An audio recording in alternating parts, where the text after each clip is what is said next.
बिस्मिल्लाहिर्रहमानिर्रहीम अस्सलाम वालेकुम। आज की वीडियो में हम बात करेंगे बेटर माई हार्ट या 3% गॉड। दोनों इसके टाइटल हैं। होली पोइम है जो कि लिखी गई है जॉन डन की जानिब से। जॉन डन ने होली पोइम्स और लव पोइम्स भी लिखी हैं। लव पोइम्स उनकी तकरीबन हमने डिस्कस कर ली हैं, 7 से 8 वीडियोस हमने उस पर बनाई हैं। अब उससे अगर आपकी कोई और पोइम भी आपके सिलेबस में है तो वो मुझे कमेंट में बता दीजिएगा। लव पोइम के हवाले से मैं उसको भी इंशाल्लाह कवर कर दूँगी। लेकिन एक आइडिया मिल जाता है उससे कि किस तरह का उसका पर्सपेक्टिव और किस तरह की पोएम्स जॉन डन लिखता है। अगर आप वो वीडियोस देख लेंगे तो आपको समझ आ जाएगी, जिससे बाकी जो उसकी पोएम्स हैं उसको समझने में भी आपको मदद मिलेगी। आज की स्पेसिफिक पोएम के हवाले से अगर हम बात करें तो वो है बेटर माई हार्ट, जो कि एक होली पोएम है। अगर मैं आपको बताऊं थोड़ा सा पर्सपेक्टिव जॉन डन का कि होली पोएम्स में वो किसकी बात करते हैं। उन्होंने हमेशा लव पोएम्स लिखी सारी ज़िंदगी अपने, जिसमें उन्होंने हमेशा बात की लव की, बिलव्ड की, प्यार की, मोहब्बत की। कभी वो ये बात करते हैं कि जी मतलब एक वकील थे, वो अपनी ज़िंदगी में एक वकील की तरह कन्विंस करने की रीडर को कोशिश करते थे। कभी कहते थे कि बिछड़ते हुए रोना नहीं चाहिए मोहब्बत में, कभी कहते थे नहीं रोना अच्छा होता है, मोहब्बत का इजहार अच्छा होता है, चाहे वो किसी भी तरीके से किया जा रहा हो, अपने आंसू के ज़रिए, अपने रोने के ज़रिए, अपने आहो बका के ज़रिए। कभी वो ये बात करते हैं कि मोहब्बत एक बहुत ही बुरी चीज़ है जिसने उसकी जिसने उसकी सोल को जो है वो सक करके रख दिया, जिसने उसकी रूह को ख़त्म कर दिया। और कभी वो ये बात करते हैं कि नहीं मोहब्बत बहुत अच्छी चीज़ है और ये बहुत ही अच्छा जज्बा है, और मतलब sunrising and all that stuff जो पोइम्स उन्होंने इस हवाले से लिखी हैं। लेकिन जो उनकी होली पोइम्स हैं वो क्रिश्चियन रिलीजन के अंदर, क्रिश्चियन बिलीफ के अंदर जो है वो नेक्स्ट टू बाइबल समझी जाती हैं। कि बाइबल जो होली बुक है क्रिश्चियंस की, उसके बाद अगर कुछ मतलब पोइम्स वगैरह का और जो मतलब एक दर्जा हासिल है, जिसे हम कह सकते हैं कि जो स्क्रिप्चर्स हैं उनके बाद जो एक मजहबी दर्जा किसी चीज़ को हासिल है तो वो उनकी होली पोइम्स को हासिल है जॉन डन की।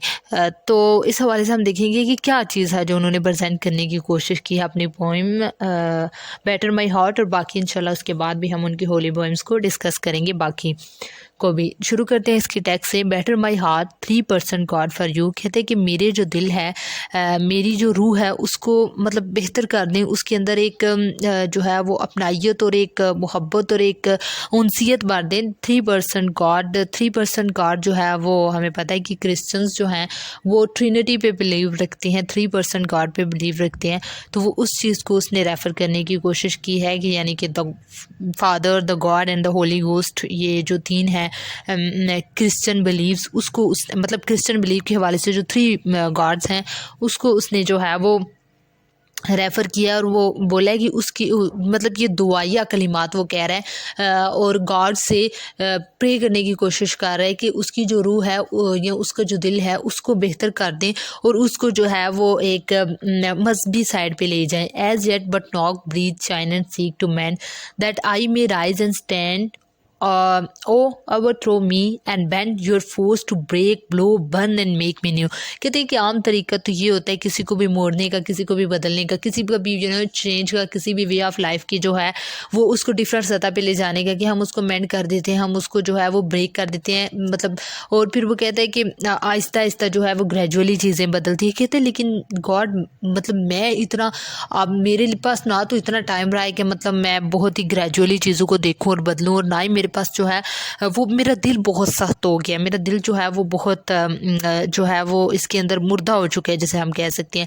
इसलिए मुझे बदलने के लिए ना, मेरी रूह को बदलने के लिए आपको ये छोटी मोटे जो काम है ये नहीं करने होंगे, कुछ बड़ा करना होगा आपको। मुझे मतलब बर्न करना होगा, मतलब मुझे आप तोड़ दें, मुझे मेरी रूह को, मुझे जो गंदी मेरे अंदर चीज़ें भर चुकी हैं इनको ख़त्म करने के लिए मुझे जला दें अंदर से, ताकि फिर जो है वो ऑल टुगेदर मैं एक जो है वो नया शख्स बन सकूँ। वो कहता है कि मैं गुनाहों में इस कदर भर चुका हूँ, इस कदर जो है इनके लपेट में आ चुका हूँ कि मेरे लिए अब ये जो थोड़ी सी चीज़ें हैं ये छोटे जो लोगों के लिए होती हैं वो काम नहीं आएंगी। मेरी तो रूह बहुत ही गुनाहगार हो चुकी है, इसलिए इसके लिए जो है वो कुछ बड़े जो है आपको स्टेप लेने होंगे और मेरे ऊपर ज़्यादा वर्क करना होगा, क्योंकि मैं ज़्यादा बड़ा जो है वो गुनाहगार हूँ।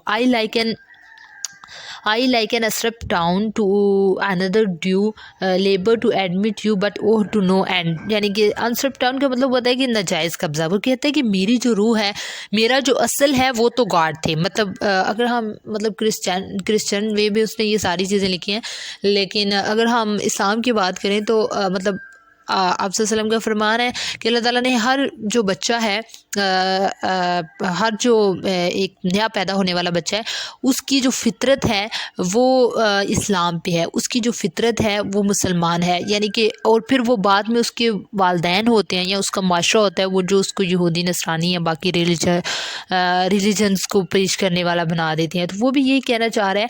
वो कहता है कि मेरी जो असल था, मेरी जो सोल थी, मेरा जो हार्ट था, वो तो आप के पास से आया था, गॉड के पास से आया था, और गॉड ने उसको बिल्कुल अपनी दर्ज पे करके भेजा था और मुझसे वादा लिया था कि मैं हमेशा गॉड को वर्शिप करूंगा। कहते हैं लेकिन क्या हो गया कि इसके ऊपर नाजायज़ कब्जा हो गया। किसका नाजायज़ कब्जा हो गया? डेविल का कब्जा हो गया। तो कहते हैं कि अब कब्जा वो छुड़वाने के लिए गॉड को जो है वो मुझे हेल्प करना होगा। कहते हैं reason your viceroy to in me and me should defend but in captive and proves weak और अनट्रू। कहते हैं कि मतलब अगर हम मतलब क्रिश्चियनिटी एंड इस्लाम में ज़ाहिर सी बात है बहुत सारे डिफरेंसेस हैं, लेकिन बाइबल जो है वो हज़रत ईसा अलैहिस्सलाम पे नाज़िल हुई, उसकी हम देखते हैं कि बहुत सारी चीज़ें ये क्रिश्चियंस भी मानते हैं कि उसके अंदर बहुत सारी तब्दीलियाँ हो गई वक्त के साथ साथ। उनके जो पादरी हैं उन्होंने तब्दीलियाँ की, और फिर ओल्ड टेस्टामेंट्स एंड न्यू टेस्टामेंट्स और ये सारी जो चीज़ें हैं।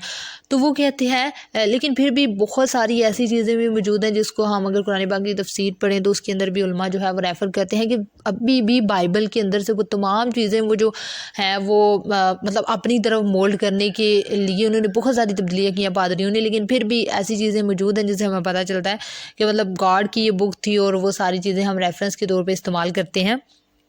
तो वो अगर हम बात करें तो इसमें ये कहना चाह रहा है जो क्रिश्चियनिटी और इस्लामिक सेम कॉन्सेप्ट है वो ये है कि जब निकाला गया था हज़रत आदम अलैहिस्सलाम को जन्नत से, तो डेविल ने कहा था अल्लाह ताला से, शैतान ने ये कहा था कि मैं जो है वो आपके बंदों को गुमराह करूँगा। तो अल्लाह सुब्हानहू तआला ने फरमाया कि तुम मेरे बंदों को गुमराह करोगे, मैं तुम्हें इजाज़त देता हूँ। बहुत ज़्यादा जो है वो अथॉरिटी अल्लाह सुब्हानहू तआला ने दी भी सैटन को कि वो किस तरह हमें मतलब हमारी सोच में और हमें विस्पर के ज़रिए से हमें गुमराह करने की कोशिश करता है। लेकिन अल्लाह सुब्हानहू तआला ने ये भी कहा था कि जो राइटियस वन जो मुझ पर वाकई ईमान लाते होंगे वो कभी भी गुमराह नहीं होंगे। वो कहते हैं वो ये इसमें कहने की कोशिश कर रहा है कि आपने गॉड ने तो कहा था कि जो वाकई राइट होंगे और जो वाकई स्ट्रेंथन होंगे जिनकी मतलब ईमान वो तो नहीं भटकेंगे, लेकिन मैं फिर भी भटक गया क्योंकि मैं कमज़ोर हूँ ना, मैं गुनाहगार हूँ, बहुत कमज़ोर हूँ मैं। आपके मतलब आपने वो जो मुझे डिफेंस दिया था वो एक ईमान का, उसको मैं बरकरार नहीं रख पाया और मैं जो है वो भटक गया। कहते yet dearly I love you. कहते लेकिन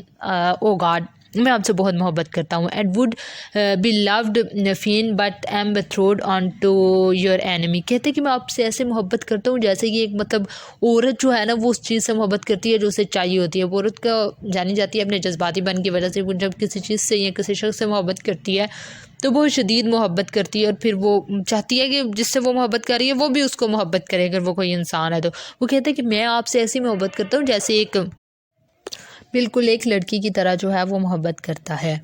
वो कहते हैं but I am betrothed unto your enemy. कहते हैं कि लेकिन मैं जो आपका शैतान है ना, मतलब सॉरी जो आपका दुश्मन है ना, जो शैतान है ना, उसके शिकंजे में फंस चुका हूँ और उसकी जो है वो चालों में फंस चुका हूँ। कहते हैं डिवर्स मी अनटाई और ब्रेक दैट नॉट अगेन। कहते हैं कि मतलब अब मुझे उससे दूर कर दें, मुझे शैतान से दूर कर दें और मेरी रूह को अपने साथ दोबारा बांध दें, मेरा खुद से ताल्लुक़ मजबूत कर दे जैसा कि पहले था।